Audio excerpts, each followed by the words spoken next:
afternoon, everyone, and thank you for joining the session on building operational excellence and how to build a process into your business.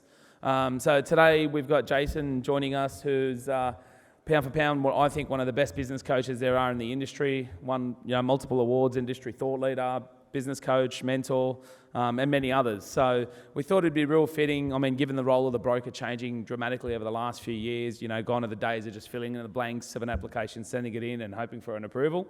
There's so many variables right now, and without a process in mind or a process built in your business, a good, robust process, it makes it very, very challenging, which most of you have probably experienced in the last few years, to operate. So I won't take any more time because we're cut for time, but welcome Jason onto the stage.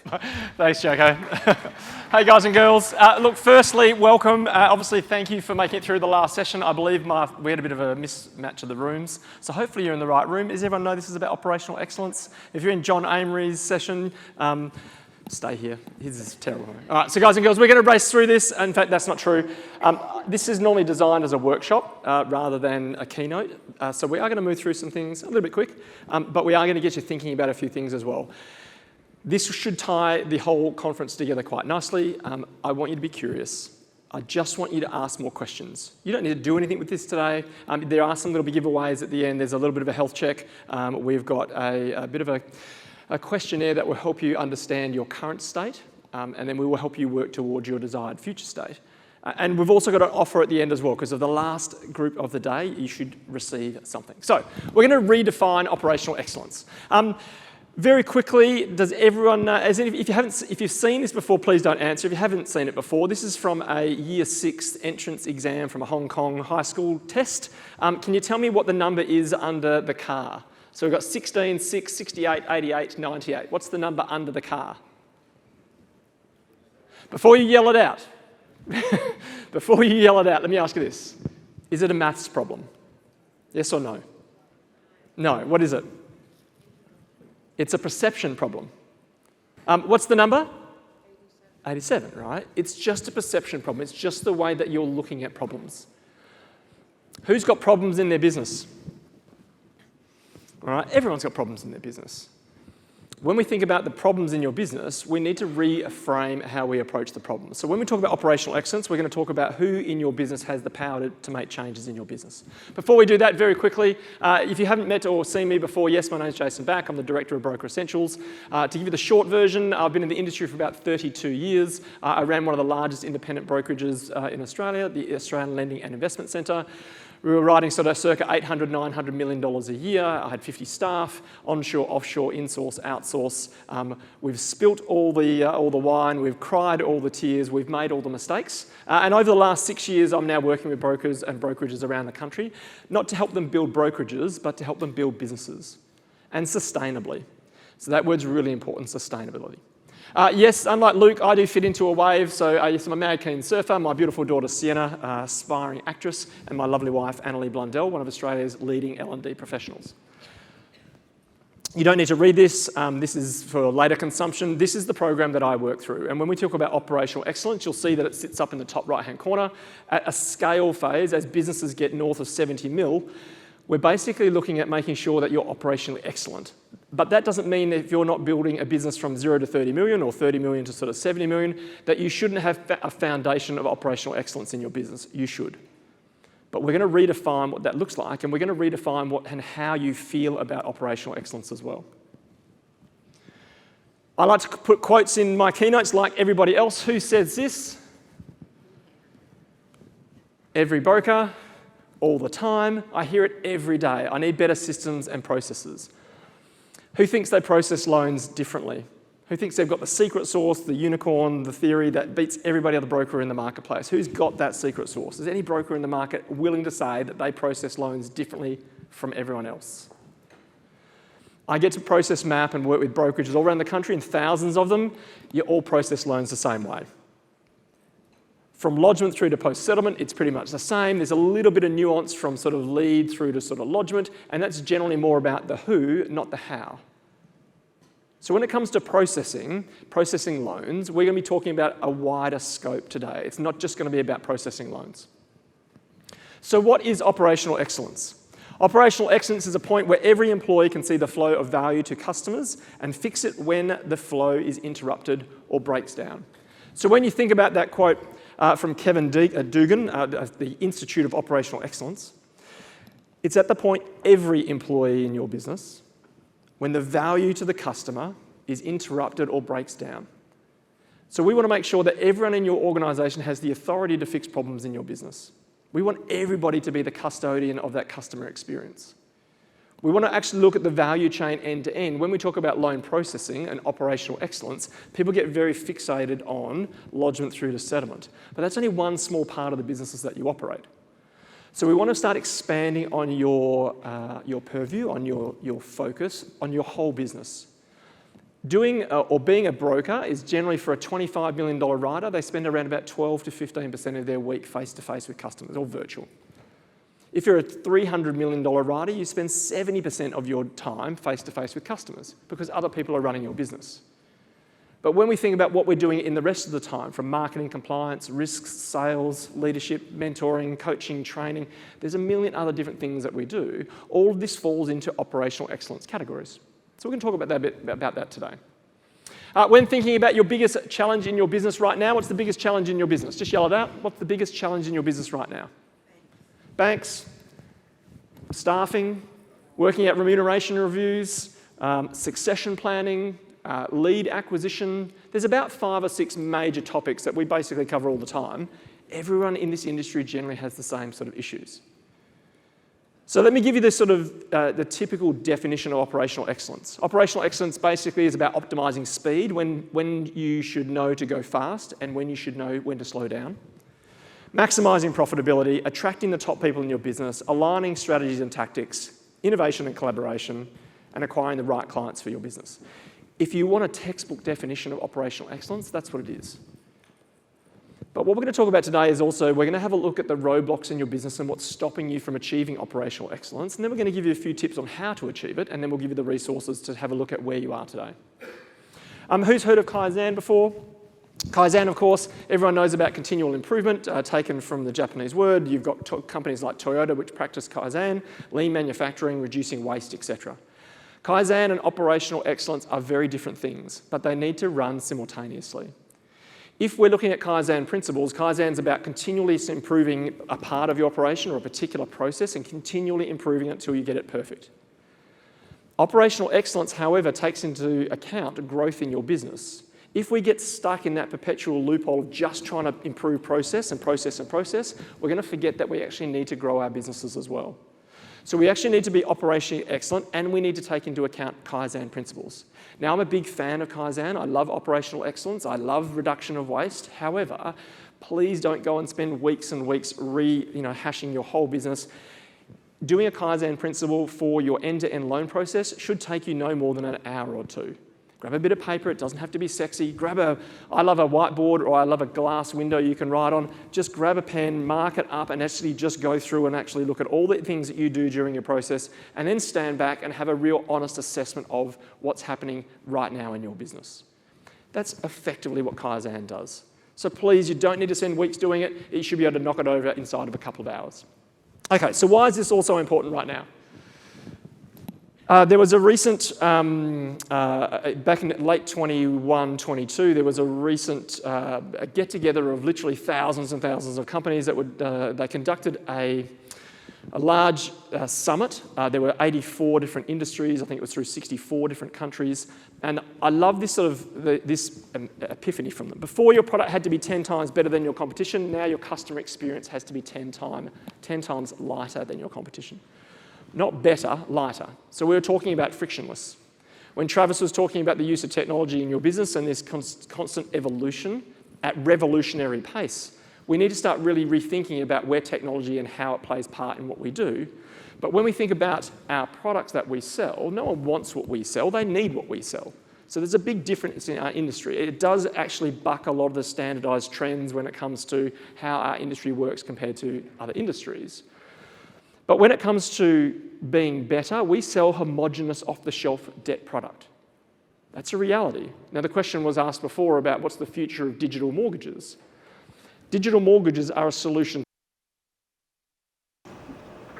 Yes, no? All right, so we'll keep going.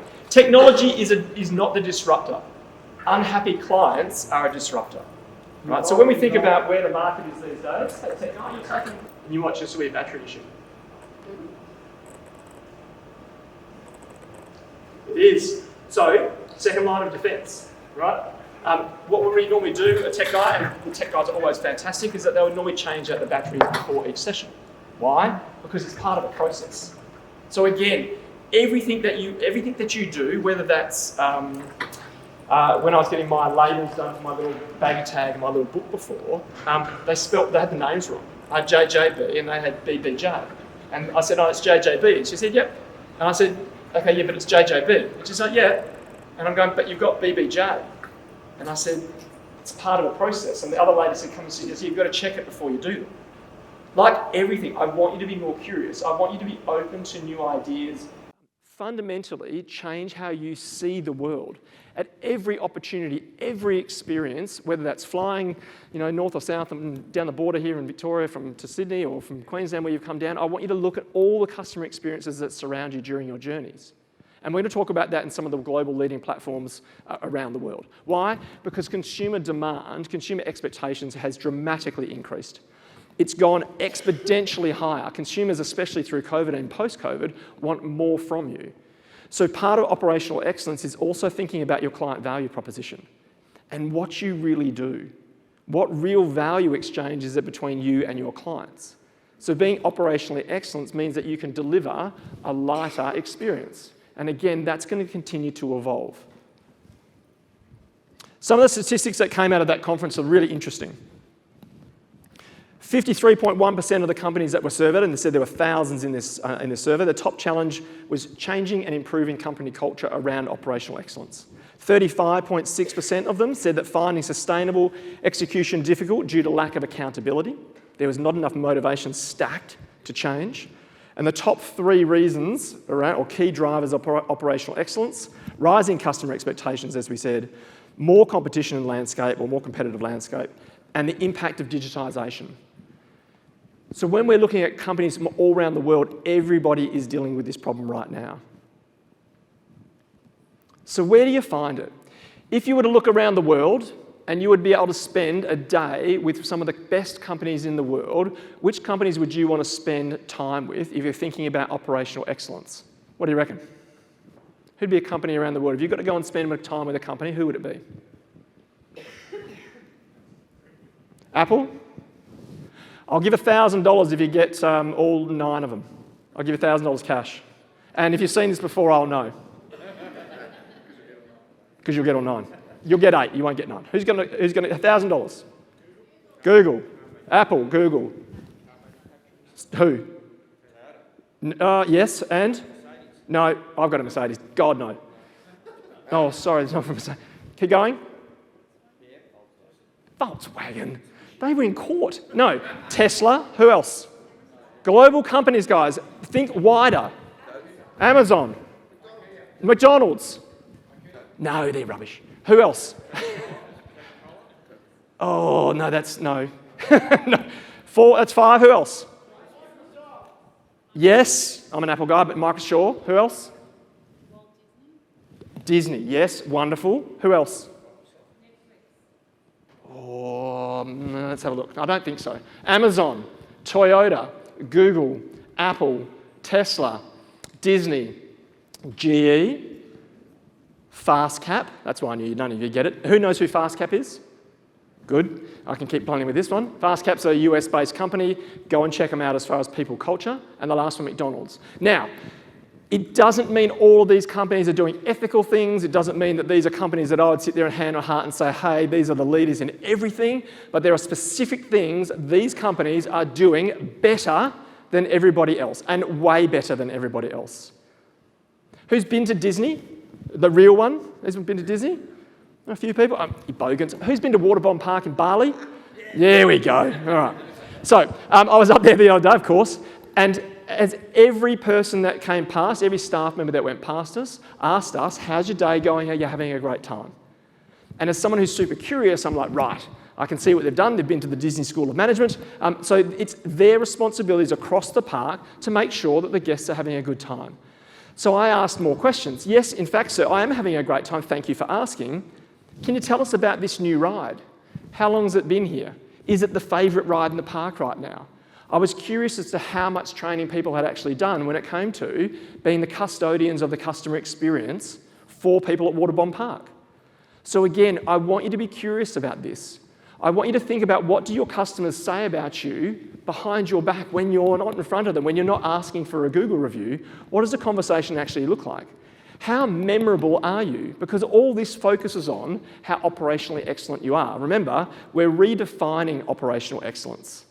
Operational excellence is going to take into account your customer experience. So I want to redefine it for you today. So what are some of the characteristics of those companies? Execution, culture, customer, sustaining, business transformation, leadership, buy-in, industry, technology, support, operational excellence, it goes on and on. So when you think about your company and you were to define these things for you, how would you define your company? What words would you use? But more importantly, what words would your customers use? What would they say about you? I want you to start asking these questions. Generally what we do when we're getting customers, so testimonials like Google reviews, and yes, Travis was right, 100 and 150 will start changing their algorithms in relation to SEO. But Google reviews can be really a very superficial, light view of feedback. If you want real feedback from your clients, start not surveying them, start interviewing them. If you want to really find out what they're thinking about and what the experience was really like, leading data coming out of places like Stanford and Harvard are now talking about we shouldn't just be looking at getting things like Google reviews. We really want to find out what's going on. Interview your clients. Ask them for half an hour of their time. Go through the process. Ask real questions. So if you want to find out what's going on and talking about your service proposition and what really is going on, ask better questions. From that summit, 62% of companies said that operational excellence was most prominent in the day-to-day tasks in their business. Most prominent. So when we think about where operational excellence sits in your business right now, it sits in the day-to-day things that you do. Now, whether that's things like processing loans, whether that's managing staff, whether that's doing marketing, risk, compliance, it sits in your day-to-day work every day by everybody in your organisation. So I want you to be really clear, this isn't something that you just spend a little bit of time on. You're going to live and breathe this. It's more than just processing loans. Now, I won't take you through this today. We're running short of time today, so we really want to make sure that we're really clear on a few other points. But when we think about the intersection of where operational excellence is going to happen, it's going to happen in a committed, holistic, and collaborative environment. And we're going to talk about some of the roadblocks about why it's so difficult and why it's challenging for you right now. Maybe just a hands up in the audience. Who's a solo practitioner with no support? All right, so a few people in the room. Those people with no support, are you looking to get support in some form, in some shape in the near future? So no support right now, but want support? Who's got staff? Keep your hands up. Who's got staff? Who's got staff and wish they didn't have staff? All right. Who's got some staff now that will soon be ex-staff? I mean, my God, the whole other session we'll do on staffing. Now, collaboration, and when it comes to operational excellence, it needs to be industry-wide and it needs to be company-wide, and we'll talk about that as a roadblocker in a minute. So, let's talk about some of the blockers. Why is it so hard? Because we get off to a bad start. Who's less than 12 months in the industry? Was it less than 12 months? Right? Big hug, you got this, we're here for you, right? Who's more than 30 years like me, 30 years in finance, right? All the really tired looking guys just scraping through, right? So if we went back to the start where we were 30 years ago, what would we have done differently? We would have generally built on different foundations. There's a bucket list of things I would do differently in my career. But when it comes to operational excellence, we have to get into good habits. We actually have to build our businesses on the foundations that, again, will get us through to the future. And that generally starts very early on. And I'll give you a little insight into something that I wrote the other day while I was away thinking about. Actually, I won't give it away. I'll think about it in a second. So we get off to a bad start. It's not organisational wide. In other words, not everybody practices the same hymn from the same hymn book in your business. Do as I say, not as I do. As a leader in your organisation, are you preaching standardisation and operational excellence? Or is it sort of fly by the seat of your pants? Are we submitting submissions when we don't have our valuation still? We know that it's going to go into be an exception, but we're sort of hoping it'll get through to credit and therefore we'll sort of circumvent the process. It doesn't work like that. It did a few years ago, but really, there's not too many loopholes now. So when we think about operational excellence, is there a standardised way that you answer the phone? Is there a standardised way that you do social media? Is there a standardised way that we recruit, that we induct, that we train and retain?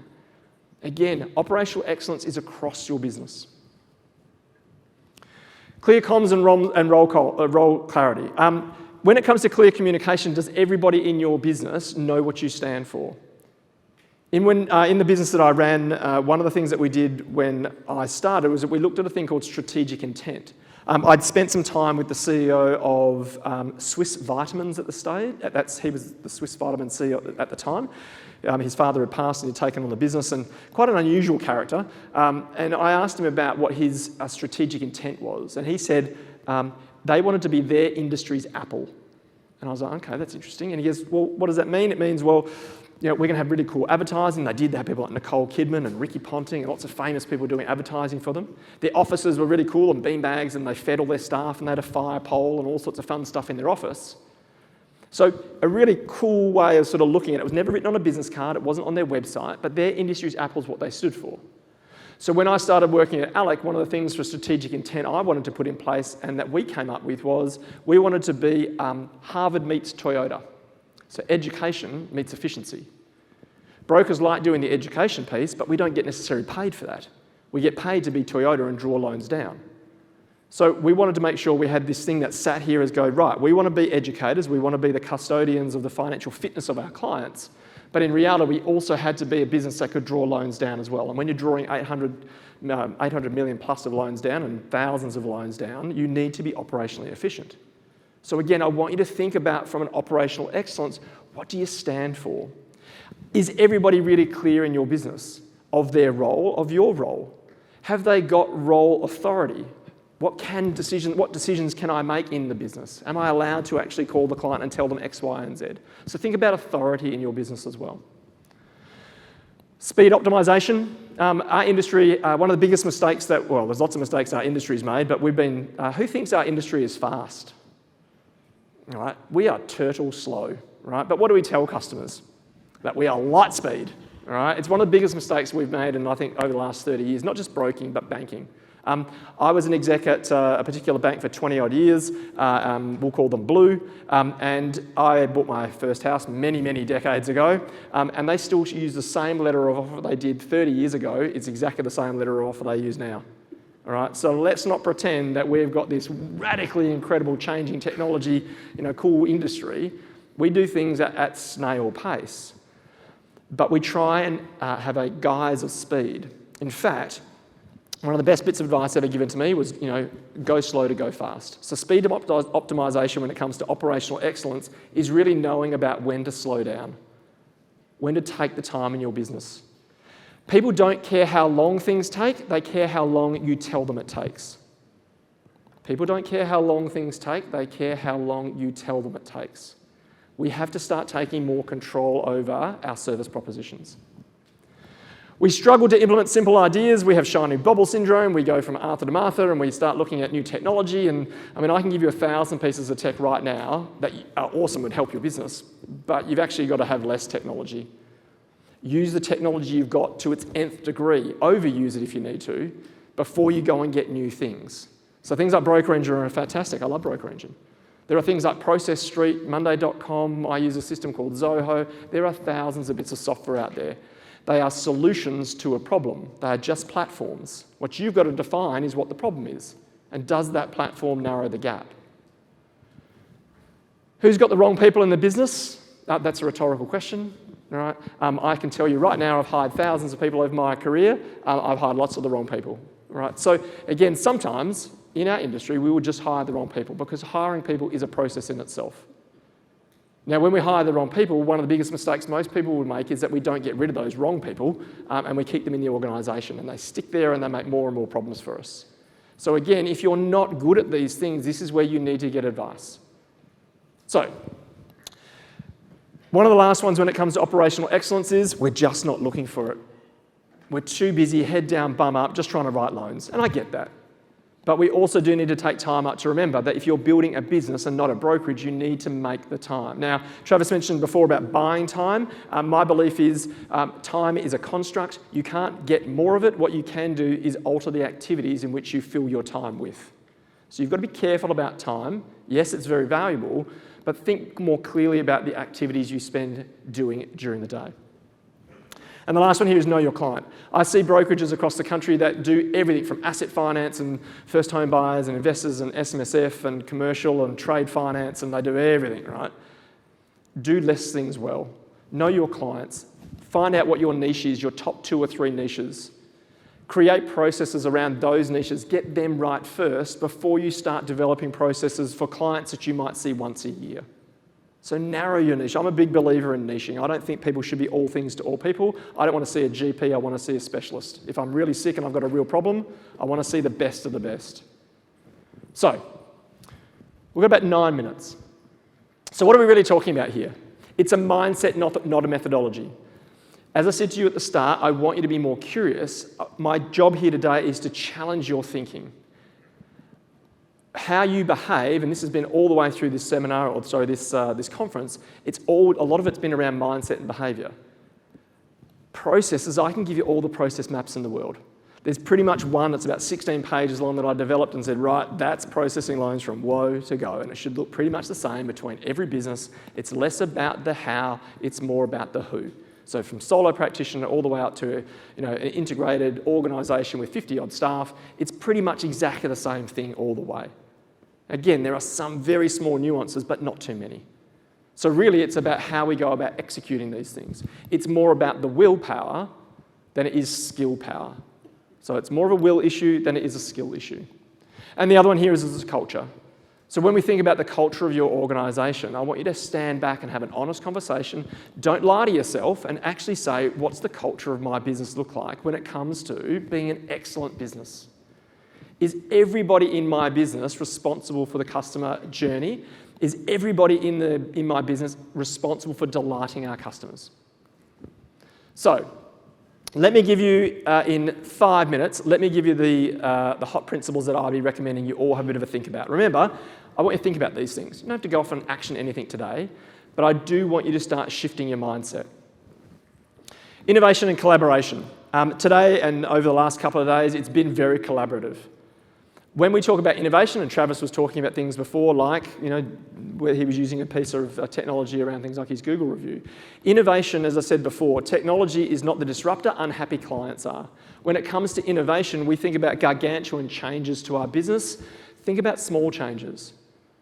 Who likes changing CRMs? I mean, in the history of ever, any CRM change has always been a nightmare. So AFG people go like this, all CRMs are shit. Right? They're all rubbish because you all expect them to be unicorns. They are just solutions to a problem. And most of you, sorry to say, don't use your CRMs properly anyway. You use about 30 or 40% of its power. So be more curious, ask more questions. Hayden, what can it do? I want to do this, can it do this? So when we think about innovation and collaboration, technology, we generally think about innovation, but be innovative in your thinking. In my local area where I live, Lauren Chambers, I want to say her name is, a real estate agent in my area. She does fantastic things with basic marketing. She's got a nicely printed door handle thing that goes out around Halloween that says, we're a Halloween friendly house, or on the other side it says, do not disturb, and it's got her name and details down the bottom. And they're in everyone's mailbox a month before Halloween. Simple, cheap marketing. At Christmas, at Easter, at Halloween, she puts out colouring in competitions for the kids. $250 prize, but just get mum and dad's name, email and phone number down the bottom. Great marketing. Simple, innovative ideas. It doesn't have to be mind-blowing all the time. Collaboration. This industry is incredible for collaboration. People will give you their time, their resources, their knowledge, their history. So ask more questions. That's one of the beauty of our industries. You're not competitors against each other. Have we got any Northern Territorian brokers? Or is anyone from Northern Territory? If you divide the total number of mortgages by the total number of brokers in the Northern Territory, it's about 4,000 clients per broker. New South Wales is about 1,200 to 1,300, same with Victoria. So there's enough clients going around. None of you need 10,000 new clients. You need 50, 80, 100, 120 each year. So again, collaborate with your peers. Look at what's working really well and adapt those into your business. We talked a little bit before attracting and retaining the top people. We need people that are going to be on the journey with you in the way that you want to grow your businesses. So when you bring in people that are bucking the trend, you need to make tough decisions. Doesn't mean they're bad people, it just means that they may not be on the same journey as you. So who and how we go about hiring the right talent is really important, because it costs you about 2.5 times their base salary for when you turn staff over. So if you've got someone on 50 grand, it's going to cost you 125 grand if you turn them over really quickly. Sunk costs in relation to training, culture, rehiring, retraining, etc. So again, when we think about attracting and retaining the right people, we should be asking better questions when we're hiring. We should take our time when we're hiring, but we don't. What do? We panic, we hire, we throw a body at the problem and just hope it goes away for a little bit, and then we get back on with business, and then we wonder why they turn that staff member over in 3 or 6 or 9 months. So again, retaining and attracting top people is really important. Acquiring and keeping the right clients. Those of you in the room who have got the right clients in your business will know that they are raving fans in what you do. They are raving fans because you have a business set up that services their needs in a way that they want. So again, have a think about clients that may be over your journey that you wouldn't have normally brought on. Who's got a client in their business that they wish they hadn't brought on? I know you've all got them. Think about why you brought them on and what you would have done differently. And did that client suit your business? And did your business suit that client? Align your strategies and your tactics, as I said before. If you've got strengths, play to your strengths. Create tactics and strategies in your business that work for the clients that you serve.